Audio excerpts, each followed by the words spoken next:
here are the few things that the federal government is supposed to do. They enumerated them in the Constitution. One of them is stand a strong military. Sam and I had great privilege of, how many of you, speaking of that, how many veterans in this audience? Thank you for your service. Thank you very much for your service. It's because of you that we're here today in this country. And a lot of men and women who aren't here today who sacrificed everything so that we could be here today. And to have a president of the United States that respects that, understands that knows that that's one of the chief roles of this country is to make sure we have a strong military.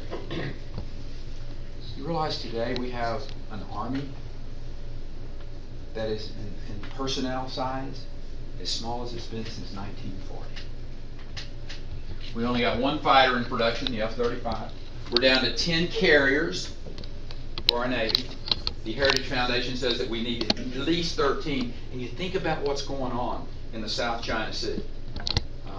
You see the Chinese building all these artificial islands over there, some 3,000 acres of them in the last 18 months.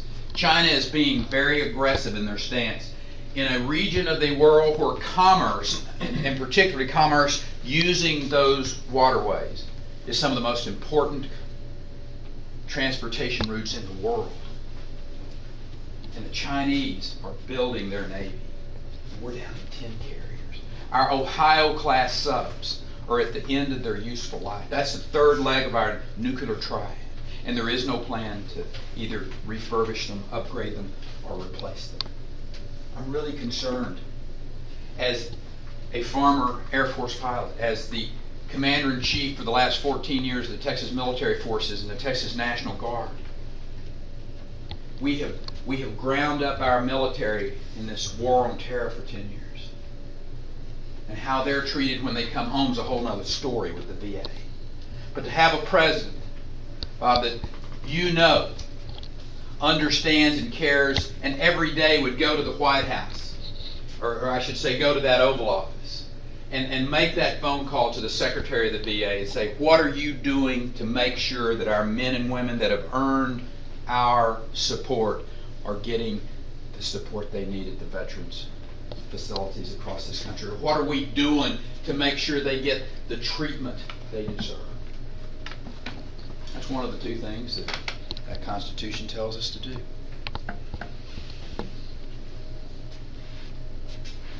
Having a president of the United States that day in and day out gets those things done, that is an incredibly powerful thing for us. And that's my commitment, is to make sure that we have that type of focus on what the presidency is supposed to be. You know, our founding fathers talked about, they did the Constitution, they talked about the Bill of Rights, and they limited the things the federal government is supposed to do. Stand a strong military. Secure the border. It's right there. Wouldn't it be awesome if they just got those two things right? Last summer I confronted the president, and he was gracious to allow me to come and sit down with him. And I thought that I might be convince him to come to the border of Texas and Mexico and see for himself this great challenge that we have in this country. It's the federal government's responsibility. It's not California's responsibility. It's not New Mexico's responsibility. It's not Arizona's responsibility. It's not Texas' responsibility. Even though we have a 1,200-mile border, it's not our responsibility to secure the border. It's the federal government's responsibility. And they have failed. They have failed, and those of us in the states have had to pick up the cost. You're having to deal with it here. After we sent our National Guard, after I met with the president there on the ramp in Dallas, and I told him, I said, Mr. President, if you do not secure the border, Texas will. And I realized at that point in time I was going to have to deploy our National Guard, which we did. We already had our law enforcement there, our Texas Ranger recon teams, our Parks and Wildlife wardens. These wardens were literally in the river, in their boats, with a real show of force, with their uniforms on, their boats in the river, with our Texas Rangers and our National Guard. And we saw a 74% decrease in the number of apprehensions. We know how to secure the border. I know how to secure the border.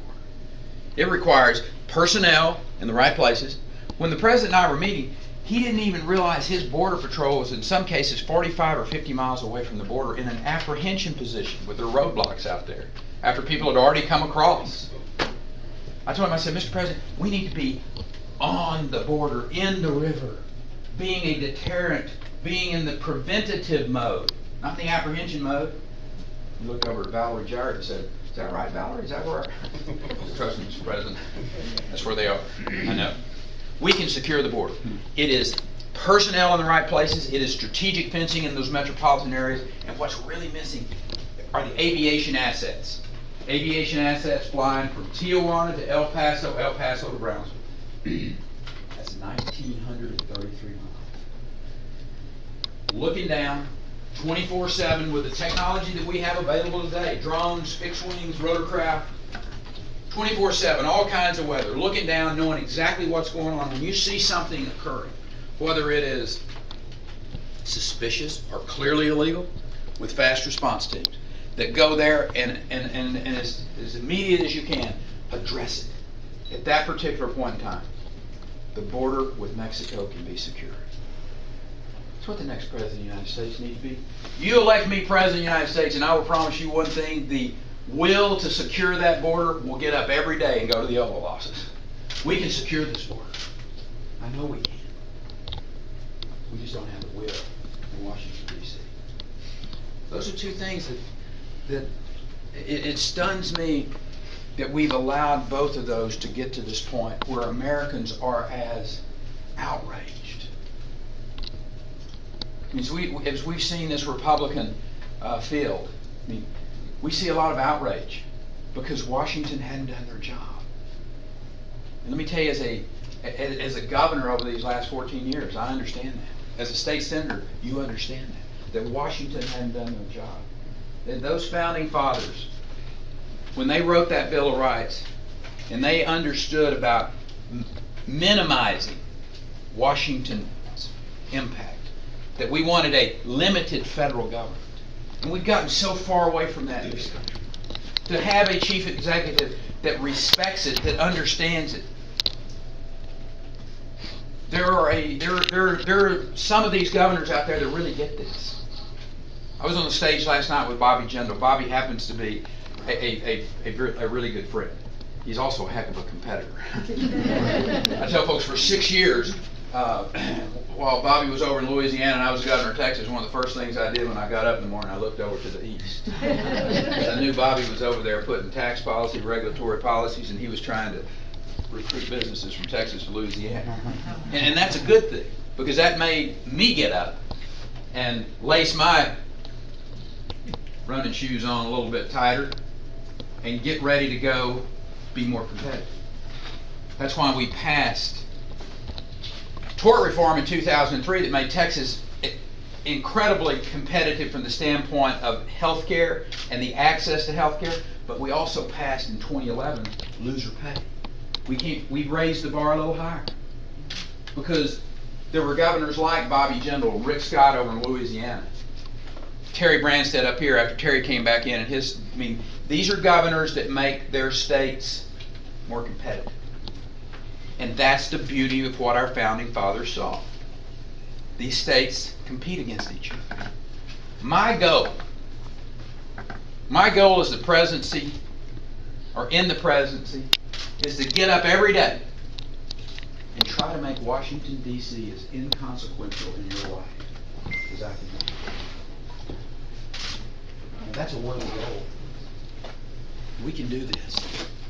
I'm incredibly optimistic about the future of this country. Now, I've spent a little bit of time here being pessimistic because I know it's out there. There's no use in trying to sugarcoat it. But I'm optimistic about the future of this country. I think we're just a few good policy decisions and obviously a leadership change at the top and the best years this country's ever had. And it's not as much about us as it is about them. This is their future. There's a $19 trillion debt out there approaching it that they're going to have to deal with. And we need to be honest about it. There are two things that have to happen where that they don't inherit a bankrupt country. And that is, you got to cut spending. I know as the governor of that 12th largest economy, we had to deal with some economic turndowns back through the year, and we cut spending. We had a $10 billion budget shortfall in 2003, and they said you can't cut that much out of your state budget. If you do, you'll destroy the state. Its reputation will be ruined. You won't be able to recruit anybody to your universities. I mean, you'll be the laughingstock of America. But we knew what Ronald Reagan knew, that if you will give people faith, that if you will be predictable, if you'll be a real conservative, that the people will respond. And Senator, that's what they did. We cut $10 billion, and it was tough. Let me tell you what the result was. In 15 months, when we came back into session, and as Barron shared with you, we only meet every other year for 140 days. We had an $8 billion budget surplus. The people responded. It was like, you know what? They did what they said they were going to do. And therefore, we know that we can risk our capital because they're not just going to say, oh, sorry, we're just going to have to tax you more. We cut the spending. That is what I talk about when I stand up in front of Americans and say, this is a show me, don't tell me election. Everybody gets up and says the right thing. They say they're going to cut spending. They say they're going to grow the economy. And those are the two things that have to happen for you. Cut the spending, grow the economy. But there's nobody on that stage, nobody running for president, that has the record that I have in that arena. 1.5 million jobs created during the most difficult economic time since the Great Depression. And we created 1.5 million jobs. During the entirety of my time as the governor of Texas, 1 out of 3 jobs in the entire United States was created in Texas. I think that's what isn't that what we want? Isn't that experience really important right now? We just took a chance over the last 7 years, and we'll be 8 before this is over with, on a young, inexperienced United States senator. And we are paying, we're praying too, but we are paying a substantial price in our economy and on the world stage. If you get on an aircraft and go on a major trip, and you're going to fly your family, you want the person in the front left seat to be as experienced as they can be. You want somebody that's been through every kind of situation that you can imagine, every light blinking in that cockpit, and they know how to deal with it, to bring you and your family to the destination you want to go safely and preferably on time. Why would we want anything less in our President of the United States? Why would we not want somebody that had a proven track record?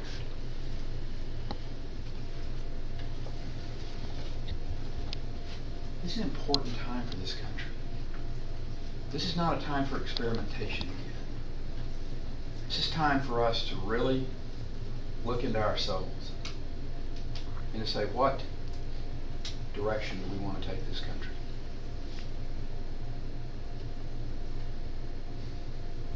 I spent the last 14 years putting the 12th largest economy in the world, philosophically and leadership-wise, on a particular path. Every day, people knew how I was going to perform.